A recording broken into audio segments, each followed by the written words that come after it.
So I have to start by saying that I'm a little bit of an interloper here. I'm not an expert in the area of solar or even renewable energy or environmentalism.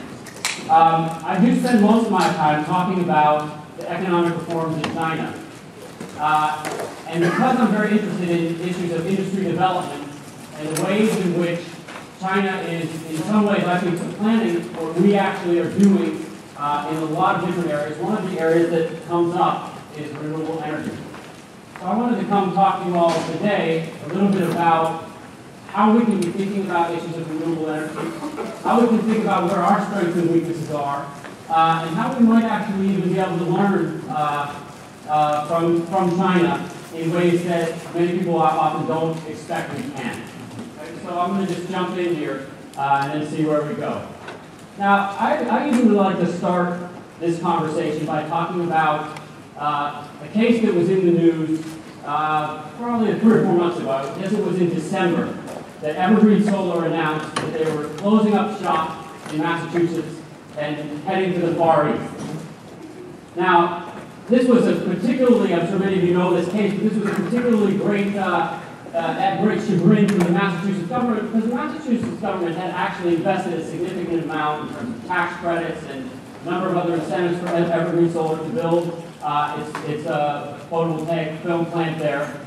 And this is, of course, an issue that we think about a lot because many people talk about the fact that renewable energy is the next great phase of innovation and development.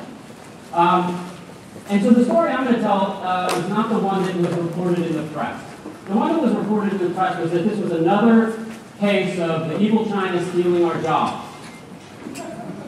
But the story I'm going to tell is a little bit of a different one, and in some ways a much more critical one, which is that this is not a case of the evil China stealing our jobs. This is a case of the fact that the largest communist society in the world is a much more business-friendly and much more dynamic capitalist economy than the largest capitalist economy in the world. That's true. And that's actually, to my mind, one of the great things that terrifies me about where our economy is going right now is because we are not operating in a business-friendly environment anymore. And so there's a couple of pieces to that puzzle, and so I'm going to talk through what my views on that are. So let me just dive right into China, okay? And this is just a very short background piece. Everybody here knows this basic story. This is the story of a backwater third world developing economy on the brink of bankruptcy in 1979 that has emerged to be the second largest economy in the world and is still growing at about 8% per year in GDP. And so it's just everybody knows that piece of the puzzle. In some ways, though, that piece of the puzzle can only be supplanted or only be passed if you've spent time there. So I was just in China last week. I was out at the Suzhou Industrial Park. Everybody knows what's going on in Shanghai and Beijing, but if you go to these pockets of tier 2 cities throughout China, the story is unbelievable. The story is so much more about true innovation in institutional development and true deep thought about how you build a viable and vibrant capitalist economy. Now, people have many images of China. It was not that many years ago that students would still think that China was a place where people were wearing communist suits and Mao hats. Of course, those visions have gone away today, but we still have these notions of China that are really about a communist authoritarian state that is so dominant in controlling energy or controlling information and controlling content that it's just not a place to actually think about dynamic freedom and dynamic capitalism. But these two things actually do work together in interesting ways. And how they work together really began in 1979. Deng Xiaoping, for all of his totalitarian tendencies, was an amazing pragmatist. And he was an individual that actually completely understood where the future of China was. And in 1979, January of that year, he came to visit Jimmy Carter, he signed the normalization agreement, and he began by opening his doors to major companies like Coca-Cola and Boeing, and spending some time at NASA, because he actually understood where the future was.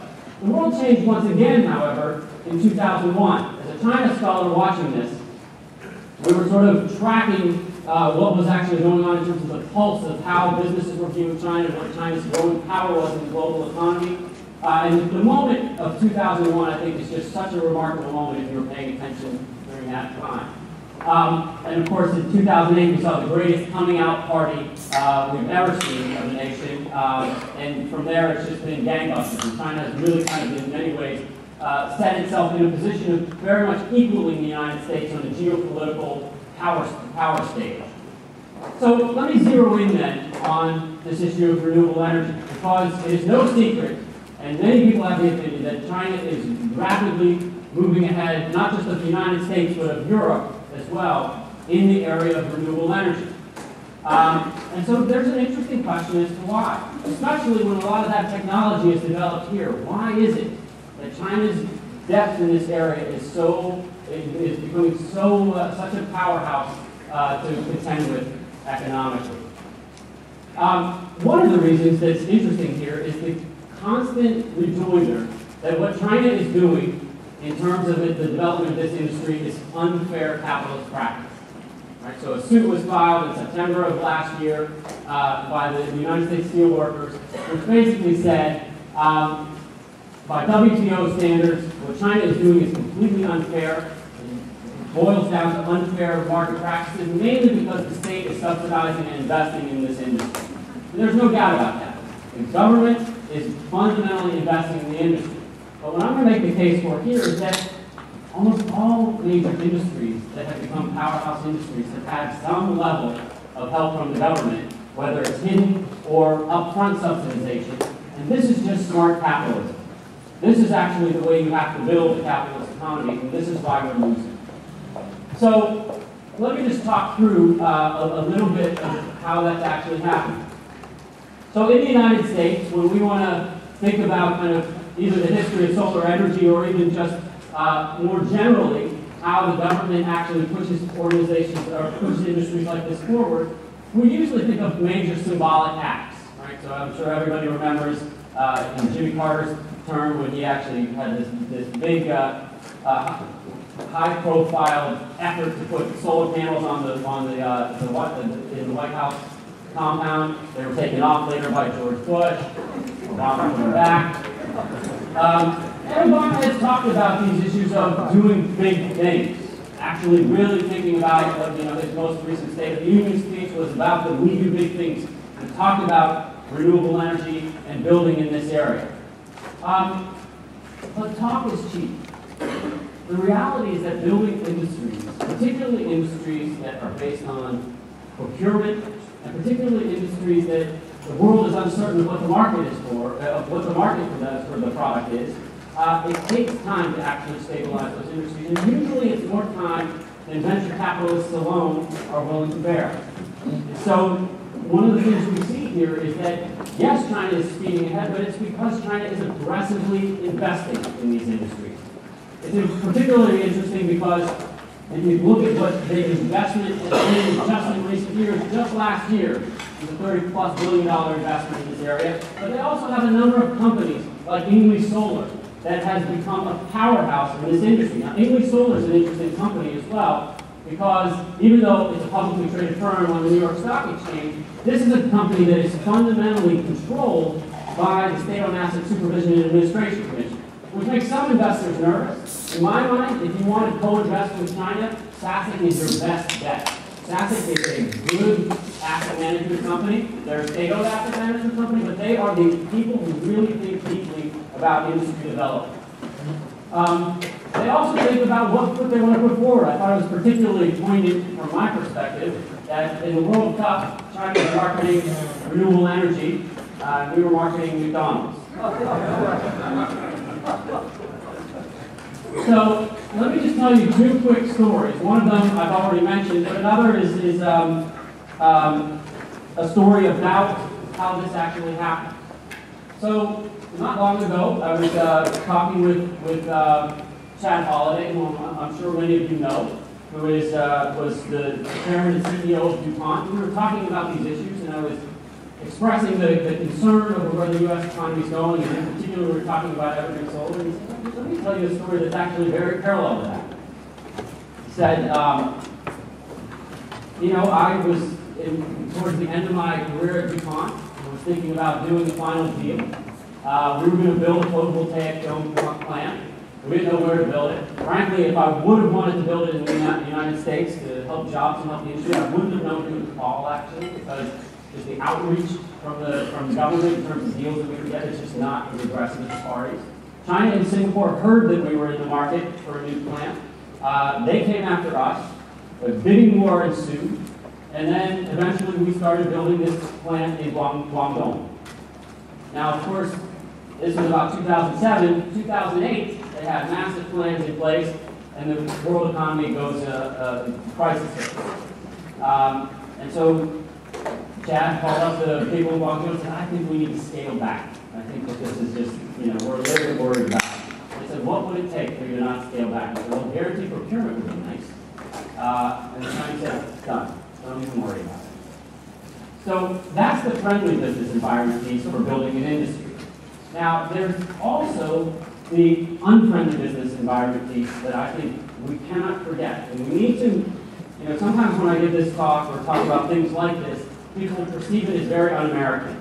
People think I'm so critical of the American government and how can we talk about the U.S. this way? And my view is that this is the most patriotic thing I can do. We have to actually sit down and think about what's wrong with our economy. And our economy is fundamentally missing things like cross-industry strategization, serious investment in industry from the government. And so I think actually we really need to think deeply about this. So let's go back to the case of Evergreen Solar for a minute. So Evergreen Solar, they did have this very nice deal from the state of Massachusetts. They did have a lot of support, and there was a lot of fanfare. But they also had about 1/7 or 1/8 of their bondage issues tied up in Lehman Brothers bonds. Right? So when Lehman went under, they lost a huge amount of their capital that they were actually going to be relying on in a very, very low margin business. Right? Low margin and unpredictable. So, of course, first thing they did is they went to the federal government and said, well, can we get TARP money? Because, you know, our guys went under, it seems like we should get some of this benefit. The government said, well, you're not a financial institution, you can't get TARP money. Can we get some help with guaranteed federal loans? No, we don't do that. The TARP money is all gone to the banks. Now, the banks at the time were basically sitting on cash, but not wanting to actually lend it because they themselves were trying to figure out their stability. So eventually, everybody had a choice. Either we shut our doors and go out of business, or we go to a place that's going to offer us a better deal. And so, in my mind, what we have to really be thinking about here is how we can actually push the economy forward, and push this industry forward, and it's not going to happen from tax credits alone. And I think China is a good lesson in that. Now, there are some good stories here. The city of Chicago on the south side recently built a huge photovoltaic array plant that I think is a really interesting case. And so it's not all bad news, but I think these kinds of things have to be at the heart of what we're trying to do to push the economy forward, to push this industry forward. Now, I just want to take a couple of minutes to kind of do a little bit of a deeper dive on China, because I think that the story is one that's really interesting and it's one that's not often told about how the economy has evolved this way. So in my work, I tend to focus on 5 key points. I'm going to talk about 3 of them today. I'm going to talk about gradualism, decentralization, and foreign direct investment. And I think that these, in my mind, are all issues, parallel issues that we can draw on and use and understand better in the U.S. economy. And one of the key features of China's economic reform process, and it's one that contrasts very greatly with our economic development processes in the U.S., is that it is fundamentally indeterminate. Right? So that's actually one of the key things. People think of this, that China as being ideologically driven and us being perhaps ideologically driven, but we're capitalist ideologically driven. But the big thing that gives China an advantage is that everything that they do economically is indeterminate. It's all based on the concept of gradualism.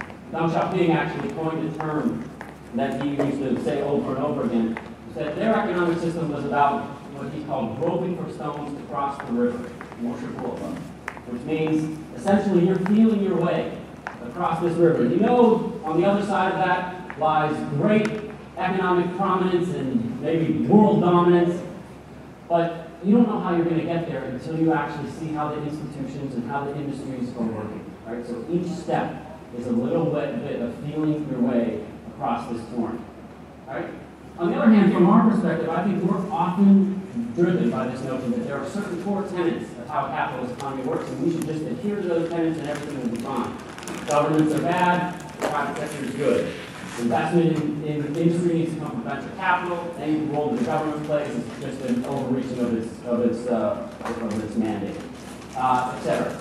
So I think the key thing that we need to learn here is that experimenting with new industries and creating a stable environment in which there is a relationship between the public and private sectors, I think is really the key to why China has been so successful. There's a second piece of this, though, that is crucial. One of the things that confused a lot of economists in the late 80s and early 90s was this question of how could it be that China's economic reform had been so successful, even at that point, if they weren't following the mandate or the prescription of the World Bank and the IMF, in order to build a capitalist economy, you have to rapidly privatize property. That's what Russia did. Several of other European nations did this in different ways. And China said, no, we're not doing that. So there was a bunch of economists, mostly led by Jeffrey Sachs and Wing Tai-Wu, who were saying, well, they must be lying. Surely there is privatization going on here. So that's really what's happening. But the key feature of this was decentralization. Decentralization and local competition are the key features of what has made China's economic reform so successful. And I would contend that, actually for me, as somebody who studies economic development and argues with economists about this issue a lot, they've actually in many ways pushed forward a key revision of what we think of as the core capitalist economy. I would argue that private property has nothing to do with it. Competition and accountability has everything to do with it. And we know this in terms of some of our own firms. GM was not a government-owned enterprise, a state-owned enterprise, and it was wildly inefficient. Right? When you introduce accountability, it becomes a little bit different. Interestingly, for GM, the most efficient part of their operations was their operations in Shanghai, which were a joint venture with the Shanghai Automotive Industrial Corporation, which is a state-owned company. So I think that in many cases, these issues are really the fundamental tenet of what we need to do to build an economy. Back to China, though. In the case of China, it's a massively decentralized system. And you have incredible competition amongst localities. So for those just on a specific note who are interested in being in China, investing in China, and thinking about China, the note I always return to is that you have to understand that China is not China. China is a conglomeration of 31 provinces and municipalities with hundreds and hundreds of very viable municipalities that are very, very effective at competing for foreign direct investment. And it makes for all kinds of business-friendly practices that they engage in. I'm a big advocate, by the way, of the second-tier city phenomenon. I think if you're spending time in China and you're going to Shanghai and Beijing, you're missing what's going on in China. It has very little to do with it anymore. I'm sure the officials in Shanghai and Beijing don't like to hear that, but I think it's true. So there's many other places that are going. But let me tell you a little quick side story of this to give you a sense of just how well things work and why they're driven so much by this competition. The case of Suzhou. So Suzhou is in Jiangsu province. Suzhou and Wuxi have become the two main places for the development of renewable energy and in particular solar technology. Now, how have they become so aggressive in this area? Part of the reason is because they sit on the periphery of Shanghai. And Shanghai in the late 1990s, and it's the competitive spirit that I'm talking about, decided we don't want those guys, particularly Nanjing, which is further up the river, to have anything to do with the foreign direct investment that we're receiving. So I remember one time I was going to the Shanghai airport in Hongqiao. I was trying to buy plane tickets in Nanjing, and they were just like, no tickets to Nanjing. And I said, well, how about one tomorrow? And they were like, no, you don't understand, we don't fly to Nanjing. It's not happening anymore. So there was like a 2-year period where Shanghai did not fly to Nanjing, and they set these roadblocks on the highways. It was very cool. But what the Jiangsu government did, which is in direct competition, province to province, Jiangsu is a province, Shanghai is a provincial level city, they said, okay, those guys want to play that game?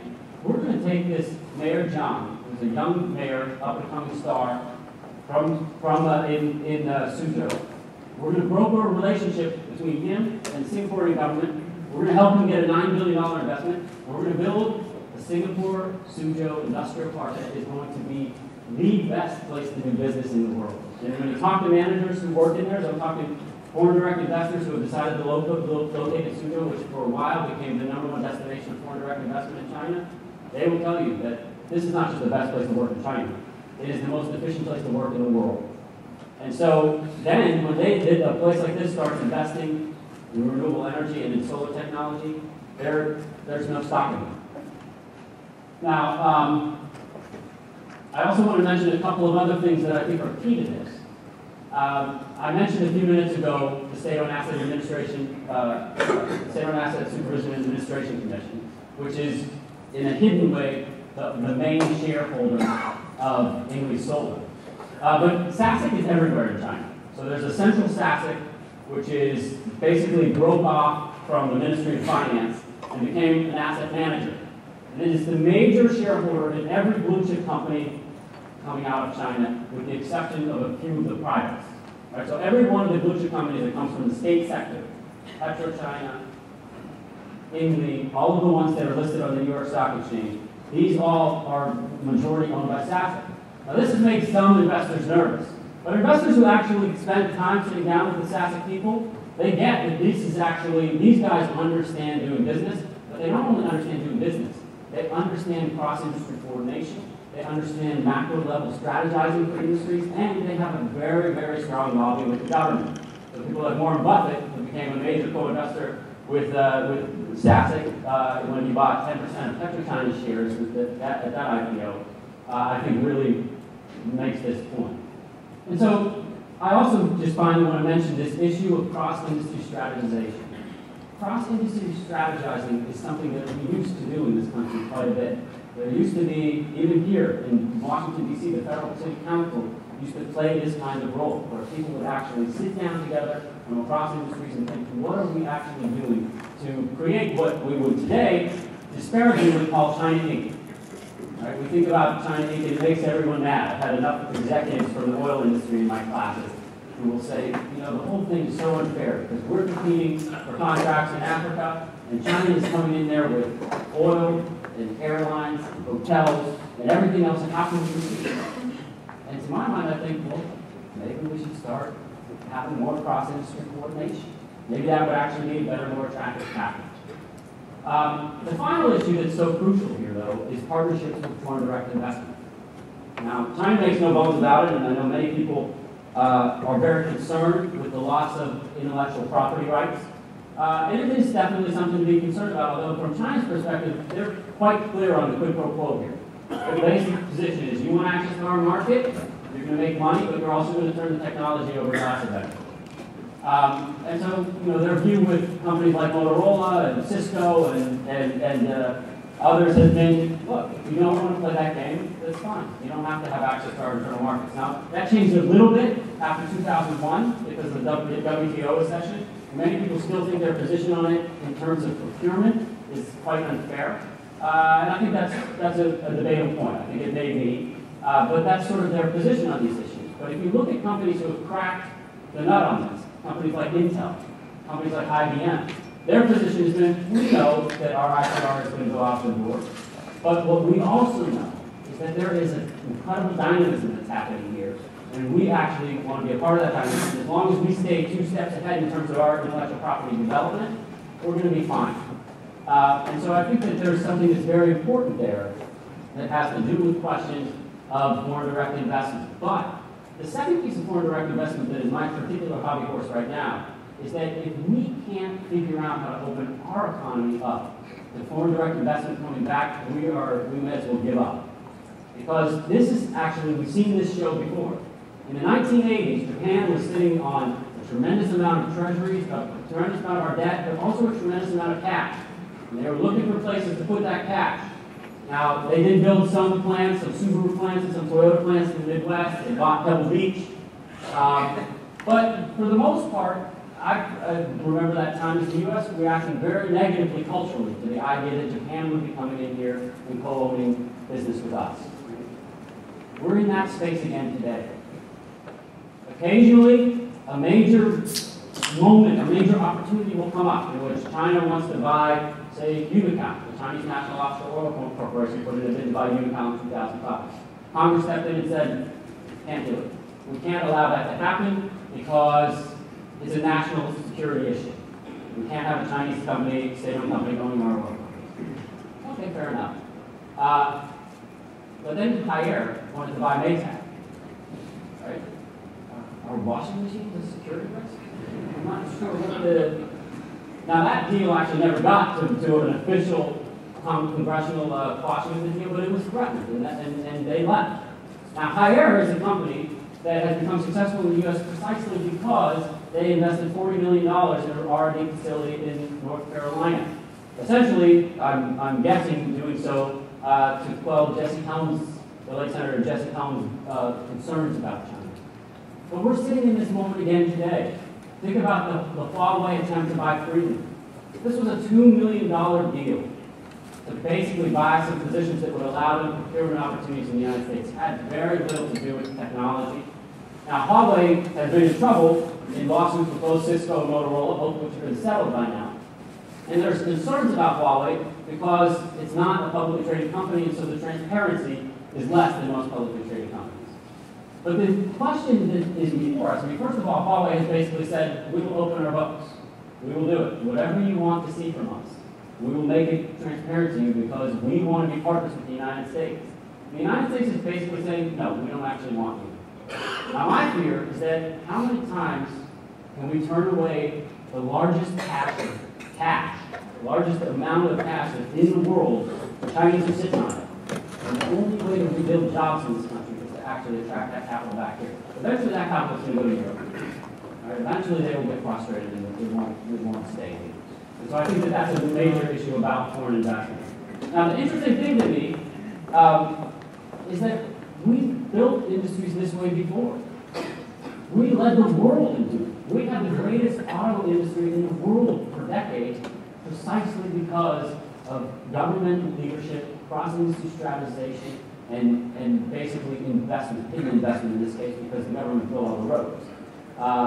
But this is actually a case where we know how to do this very well, but I think we've lost our way. And unfortunately, we've lost our way at a time when we need innovation from new industries. We need to actually, the amazing thing about this industry is that we sit on most of the technology. The technology comes from here. It's GE, UConn, but they have a much easier time actually building things in China. There's one other piece to the more friendly business environment, which is not really an area of my own research because it has to do with education. But the other thing that I often hear from people that are making decisions to leave for China is that our skilled labor force has been decimated in this country by the lack of investment in vocational education. And so I just over and over have these conversations with American managers and mid-cap companies that are leaving for China and convinced that it's going to be more expensive for them. And so I'll say, well, why would you go? And say, well, for one thing, GE and GM are telling us we have to go. Two, there's a big market there. But three, there's more skilled labor. And so I just, all of those things sort of flow together to make me think that we have a lot of work to do. So let me just summarize my comments here by just saying I think that the first thing is that I think we need to, as a country, really think deeply about how to develop new industries. Renewable technology and solar, I think, are one of the keys that are most interesting in this space. But we need to be clear, in my view, that the free market cannot do it by itself. Almost every major innovation, I mean, think about automobiles, the internet was a DARPA project, right? But everything that has changed the world today has come out of that kind of investment because you can have stable investment with strong resources. But I also want to emphasize here that China is a place of radical institutional change. It is a place in which it's not just a question of heavy investment in cheap labor, but it's actually a question in innovation in terms of how to develop economies. In the case of Suzhou, which I mentioned a few minutes ago, here is an organization called the Suzhou Industrial Park Commission. They actually are preparing right now a public offering on the Singaporean Stock Exchange, which is a very interesting model of development because they are a state-run model and a planning commission. But they decided that actually they're doing so well in terms of real estate and economic development that they should actually have a public-private partnership. So those models, when you're not blocked by the notion that governments are bad and markets are good, you actually have a lot more opportunity to do radical things. And that's the kind of stuff we're seeing in China today. And so I'll just end my comments right there, and we have a couple minutes for questions as well. Thank you.